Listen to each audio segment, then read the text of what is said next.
Here we go, here's the ply to start this project. It takes care of the frames and it takes care of the planking, it takes care of the decking. This is all marine plywood. British standard, BS 1088 marine ply. Not everyone uses marine ply. I'm going to, because we're building a boat. So what have we got? We've got 3 sheets of 3mm, we've got 9 sheets of 9mm and 3 sheets of 1/2 inch 12mm.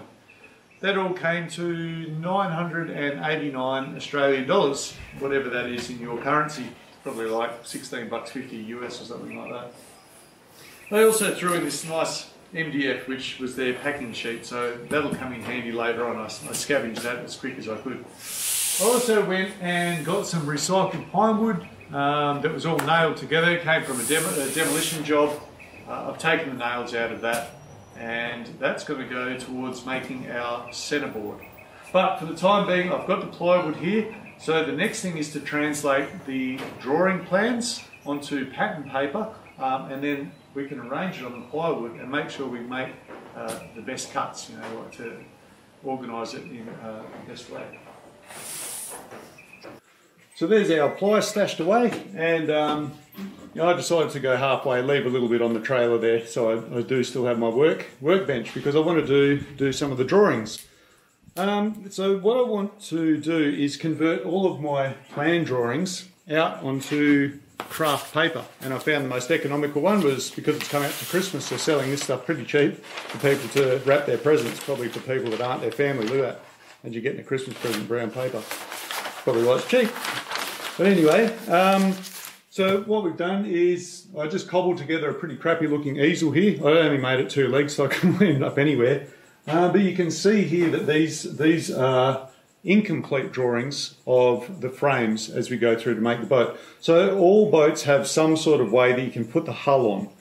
This one, you build the bulkheads, the frames through the boat, you build the boat around that, and then you don't take them out like a lot of cold moulded boats or other designs. You leave them in there, they're part of the structure. So what we've got to do is take these little drawings and draw them out to full size. And what I want to do is actually do all of my drawings, get all of them onto the brown paper, so then I can lay them out like a jigsaw puzzle on my ply pieces and get the best possible economy out of my ply. I want to make sure they all fit before I start taking a jigsaw to it, you know. But it does say in the instructions that you are going to draw it on the ply. Of course you are, but you know, like, you can use these patterns to mark out the points and then later on join everything up. So how do you get the points? How do you know, like, goes from this to the pattern there? I don't want to teach anyone to suck eggs, but this is for someone that's never built a boat, they've got all excited and they've got the plans. Well, what do you get? If you're building a Pathfinder, you get some written notes, some instructions to go along with. It's pretty loose, there's a little bit left to your discretion, but this, you know, pretty comprehensive plans. And you get a bunch of drawings. I got these as digital files, and I got them printed out by my very kind sister who's got an A1 printer because they have a building business, so I'm a little bit fortunate in that respect. Otherwise you're going to have to pay up a few dollars to go and get it printed out A1, which is what most construction drawings are. So you'll have, if you look up here, what you do very first is you draw the centre line to the boat, and then it tells you you have a cross piece, and that's the water line. Everything else is taken from there. So off the centre line, we can see that there's measurements. Let me put my glass on so I can tell you what they are. In this case, we've got measurements from the water line of 152, 315 and 550. They're in millimetres. This is a Kiwi designer, so if you're on inches, you're on your own. And 741 right at the top. These ones, you'll notice I've penciled these in. I'll just have a little detour on this. Some of these numbers were a little bit sketchy, a little bit hard to read.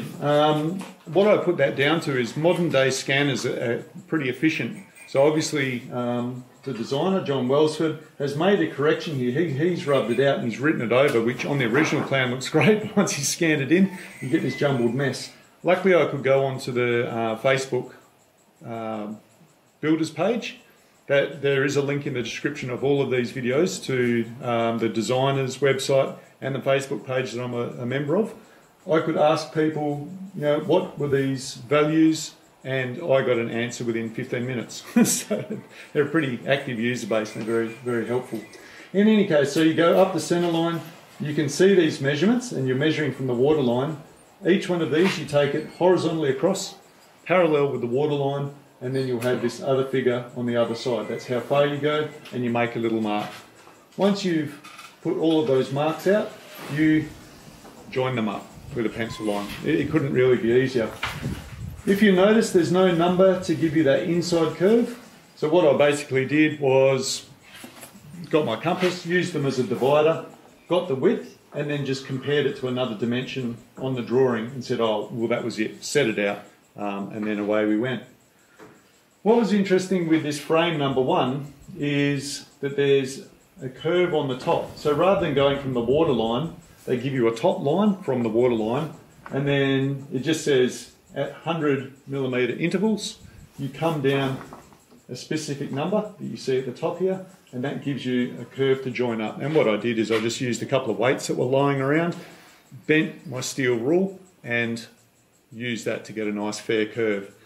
These are still the pattern, so we'll see how that goes when it actually transfers into plywood. So this is a one-piece frame. A lot of them, like this one, is made up of multiple pieces, and we can see that there. So there's a bottom piece, side pieces. Obviously, when this is all put together, there'll be 2 coming up the side, and an overarching bit where the deck hits it. So we've also got a little explanation down the side that this is, say, frame number 2. It's telling you what width ply, in this case 9mm of ply. But also we've got little details like number 2, this top piece here. What's that saying? So that's 2 layers of 9mm ply that are laminated together. So in 2 dimensions, we've got up and down, and we've got athwartships across the boat. How it's handling on these pages 3D space, going forward and aft on the boat, is they're just saying that some pieces are glued on the forward or aft side of these pieces, and that's how that's managed. There are some other profile pieces like the stem piece, for instance, later on that we can have a look at. They are from the side, but like here, up, down, that's all fine, and then you have to just look at the explanation to see, do you glue it on the front side of the face or on the back side? There's other bits that we're not necessarily drawing down here that are just telling you where bearers and things like that for the floor are going to go. So drawing, making up these templates is taking up a bit of my time. Like, it's quite painstaking work, laying everything out, making those little intersections, joining them up. If you're a meticulous person, you probably really enjoy it. Actually, it's quite peaceful, and most people, when they're building a boat, it's quite a meditative process anyway. So this is just the start of it. I'm going to continue doing that, but I will pick up again where I left off. What we're going to do, Don and I, my neighbour Don, we're going to start on the centreboard. So while I'm still doing the drawings, and I haven't even got to the ply yet, there are a few things that I can do. I can start gluing up some solid bits of wood, stuff like that. It's very, very hard to curb Don's enthusiasm, so I've got to find something for him to do. We're going to melt some lead. I don't see that it's going to make me any dumber. I grew up with leaded petrol, so I'm not scared of doing that. We're going to get into that. Hopefully Don's expertise will come to the rescue, because I've never melted up large bits of lead before. So we're going to make a mould, and we'll put that in.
great to have that lead pour go so well. It basically was just me and Don chatting around the fire and occasionally pouring off some lead and then throwing more lead into that mould that I made. It came out really well. Very low-key affair. So it didn't cost anything. We just, between the two of us, we had quite a bit of lead, and I didn't even use my supply. Don had plenty of it that he actually wanted to get rid of. He's been a bit of a hoarder at some stage, I guess. So the centerboard. What's a centerboard? A centerboard is on a small boat in particular, but not strictly. It's like the keel, all right? It's the bit that goes under the boat and counteracts the wind pushing from the side, so you don't just go sideways, you can go forward. Part of what makes a centerboard work is that it's shaped like an aeroplane's wing, so it sort of gives you lift underwater as well. So at the moment, this is just going to be a big rectangular block, looks like a bench top, but later on we're going to actually shape this as a foil, okay? And you know, pretty well worked out dimensions by the boat designer.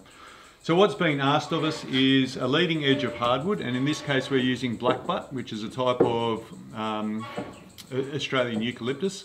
Don donated this to the cause. He had that up there in his shed and he didn't have an immediate use for it. And of course the trailing edge is that construction grade pine that I salvaged, and Don was very kind to run that through the thicknesses. So we're going to smear a whole bunch of polyurethane wood glue on this, bind it all together, and then we'll get to the shaping of it, and we will eventually route out a hole and put that lead ingot into it as well, because that lead and the weight is what holds this centerboard down. You've got a rope to retrieve it up into a case that we're going to build when you go into shallow water, but most of the time it's hanging down.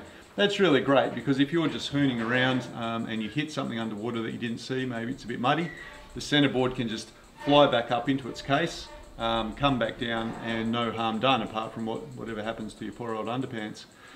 With a dagger board, that might not necessarily be the case. Dagger boards is the same principle, but instead of swinging down in a pivot, of course, you lift it up and down into the water.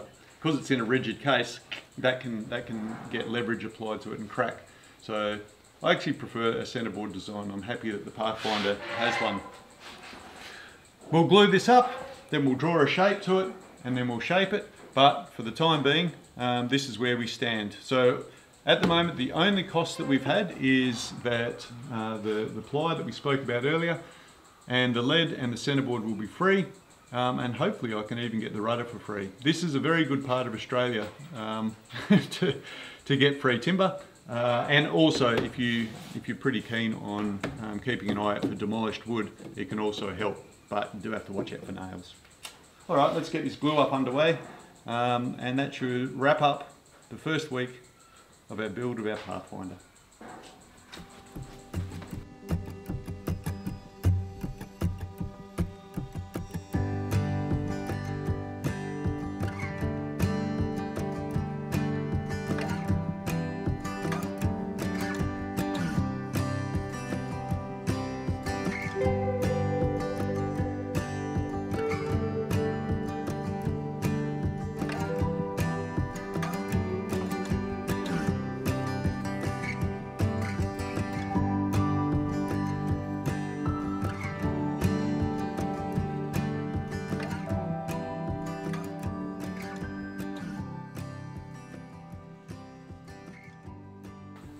Well, there we go, that looks pretty good, and by pretty good I mean a complete and total mess, because it is polyurethane glue. But don't worry, we can clean up all of this stuff with a chisel once it sets. So that's it's been a really productive week. Thanks for joining in. Thanks must go obviously to my neighbour Don. He's been just of enormous help. Thank you to the people that make up the John Welsfords Designer or Builders Facebook group. Always jam-packed with information. Thank you, as always, to our patrons and other people that send a little bit of money each episode that we produce. We couldn't do it without you, and of course, thank you for everyone that joins us every week and leaves a lovely comment in the comment section. Anyway, I'll see you next episode, and we'll see if we can inch a little bit closer to getting this boat a reality.